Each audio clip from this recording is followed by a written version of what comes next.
Halo Sobat Gen, balik lagi dengan Gen Sukses Media. Gimana kabar kalian? Semoga tetap sehat selalu ya, amin. Di kesempatan kali ini kita akan mempelajari tentang materi pengantar mengenai pembelahan sel. Seperti apa penjelasannya? Simak terus ya Sobat Gen. Nah, seluruh organisme, baik tumbuhan, hewan maupun manusia, tersusun atas sel-sel. Dari satu biji kacang hijau misalnya, bisa tumbuh jadi tumbuhan kacang yang punya batang, daun, sampai bunga. Nah, perubahan dari biji sampai menjadi tumbuhan kacang terjadi karena sel-sel dari biji tersebut terus bertambah. Begitu pula dengan tubuh kita ini, yang semula hanya dari satu sel sperma dan sel ovum, berubah menjadi zigot, kemudian janin, bayi, remaja, hingga dewasa. Nah, kita yang berasal dari dua sel bisa tumbuh menjadi triliunan sel. Faktanya, setiap organisme, mulai dari organisme kecil seperti bakteri, hingga organisme kompleks seperti hewan, tumbuhan, dan manusia, semuanya mengalami pembelahan sel. Lalu, apakah sebenarnya pembelahan sel ini? Simak terus ya, Sobat Gen. Nah, pada tahun 1858, di saat kita belum lahir ya, seorang dokter Jerman bernama Rudolf Virchow mengemukakan teori mengenai sel, yakni omnicellular e cellula, yang memiliki arti bahwa setiap sel berasal dari sel lainnya. Nah, sehingga sel memiliki keahlian untuk membelah atau memperbanyak diri. Sel-sel dalam tubuh makhluk hidup mengalami pembelahan untuk membentuk sel-sel baru. Nah, sel-sel ini nantinya akan membentuk jaringan hingga organ-organ di tubuhnya. Sayangnya, sel-sel ini memiliki usia, seperti sel darah merah yang hanya bisa hidup selama 120 hari dan akan mati setelah 120 hari. Disinilah peran pembelahan sel, yaitu untuk mengganti sel-sel yang telah mati atau rusak. Nah, dalam tubuh organisme yang telah dewasa, jumlah sel dalam setiap organnya harus dijaga agar tetap konstan.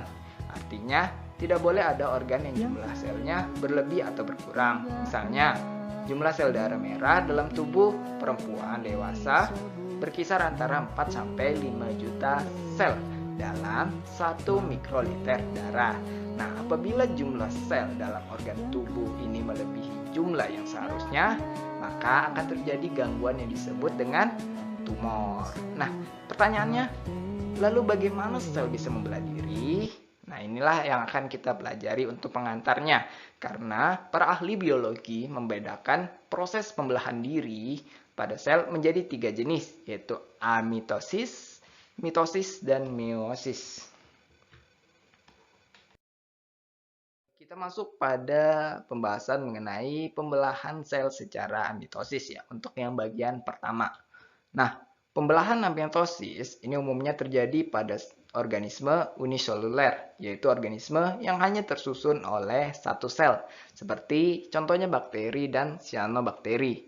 Nah, pembelahan amitosis adalah pembelahan yang dianggap spontan, di mana sel langsung membelah menjadi dua. Nah, pertanyaannya kenapa spontan? Karena organisme uniseluler seperti bakteri dan cyanobactery ini merupakan sel prokaryotik yang mana tidak memiliki membran inti. Oleh karena itu, pembelahan sel bisa terjadi secara langsung atau spontan karena tidak ada inti sel yang harus ikut membelah terlebih dahulu. Nah, bagaimana proses sel bakteri ataupun cyanobactery ini membelah diri? Nah, perhatikan ya langkah-langkahnya. Ini adalah awal mula dari gambar sel bakteri. Nah, langkah pertama untuk pembelahan secara mitosis adalah yaitu kromosom-kromosom pada bakteri atau cyanobactery harus menggandakan diri terlebih dahulu. Caranya adalah dengan menempel ke membran plasma dan melakukan proses penggandaan yang disebut duplikasi. Nah, ini contoh gambarnya ya setelah mengalami duplikasi. Nah, di saat yang sama, sel bakteri atau cyanobactery ikut memanjang dan bagian tengahnya melekuk ke dalam, membagi sel menjadi dua. Nah, gambarnya adalah seperti ini. Nah, setelah itu, setiap kromosom akan terbagi ke masing-masing calon sel baru. Nah, terakhir akan terbentuk sekat dari kedua calon sel itu. yang kemudian akan terpisah. Nah, pada akhirnya nanti sel bakteri menjadi dua sel yang sama persis dengan jumlah susunan kromosom yang sama yang disebut sebagai sel anak. Sedangkan sel awal yang tadi kita lihat yang paling atas, ini disebut sebagai sel induk. Nah, sel awal yang membentuk dua sel anak tadi, yaitu adalah sel induk. Nah, ini untuk yang amitosis. Bagaimana dengan mitosis dan meiosis? Nah, berbeda dengan bakteri dan cyanobacteria, organisme multiseluler seperti hewan, tumbuhan, dan manusia termasuk dalam kategori sel eukariotik dan tentu pula memiliki bagian berupa inti sel, sehingga harus diawali dengan pembelahan inti sel terlebih dahulu. Inilah yang terjadi pada pembelahan mitosis dan meiosis yang akan kita bahas berikutnya. Kita lanjut ya. Oke sahabat Gen, kita lanjut untuk mengenal pembelahan dari sel, yaitu dengan proses mitosis. Nah, pembelahan mitosis terjadi pada sel-sel tubuh makhluk hidup yang disebut sebagai sel somatik. Nah, sel somatik melingkupi seluruh sel yang membangun tubuh, ya seperti sel kulit, sel darah, dan sel otot. Nah, sel somatik ini bersifat diploid, yakni memiliki dua set kromosom. Nah, pada manusia satu set terdiri dari 23 kromosom. Nah, satu set didapatkan dari ayah dan satu set lainnya didapatkan dari ibu kita. Sehingga totalnya nanti ada 46 kromosom. Nah, ada dua fungsi pembelahan sel secara mitosis. Yang pertama, yaitu pembelahan secara mitosis berfungsi untuk membentuk sel-sel baru agar organisme dapat tumbuh. Kedua, pembelahan secara mitosis berfungsi untuk mengganti sel-sel yang rusak. Nah, karena membentuk sel somatik yang baru, sel-sel baru yang dihasilkan harus memiliki jumlah kromosom yang tentunya sama agar sel-sel baru ini mampu melanjutkan tugas sel induknya. Nah, bagaimana dengan tahapan mitosis? Nah, mitosis melalui beberapa tahapan penting atau utamanya seperti tahap interphase, tahap prophase, metaphase, anaphase, dan telophase, di mana diakhiri dengan tahapan sitokinesis. Nah, itu beberapa gambaran dari tahapan mitosis ini ya, dan akan kita bahas secara detail di video selanjutnya ya, setelah video pengantar ini. Oke, kita lanjut. Nah, kita masuk pada meiosis.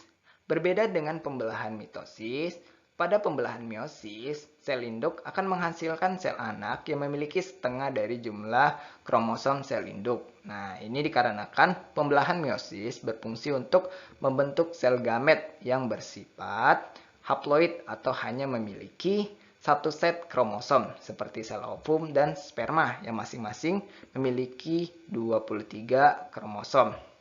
Nah, sel gamet harus haploid karena berfungsi untuk proses reproduksi. Sehingga ketika terjadi fertilisasi, sel ovum dan sperma akan melebur dan menghasilkan 46 kromosom dalam zigot.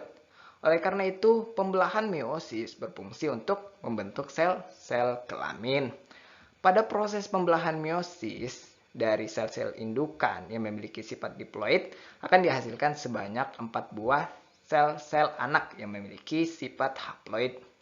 Meiosis juga ditandai dengan suatu fase persiapan untuk proses pembelahan sel ya. Pada fase persiapan ini biasa disebut dengan tahap interphase. Nah, pada tahap ini aktivasi pada sel-sel sama seperti halnya pada pembelahan secara mitosis, yakni terjadi proses peningkatan aktivitas pada metabolisme, proses sintesis protein, proses replikasi DNA, dan juga proses replikasi atau penggandaan pada organel ya, seperti contohnya adalah sentriol. Nah, bingung kan? Ya nanti kita bahas lebih detail pada video setelah pengantar ini.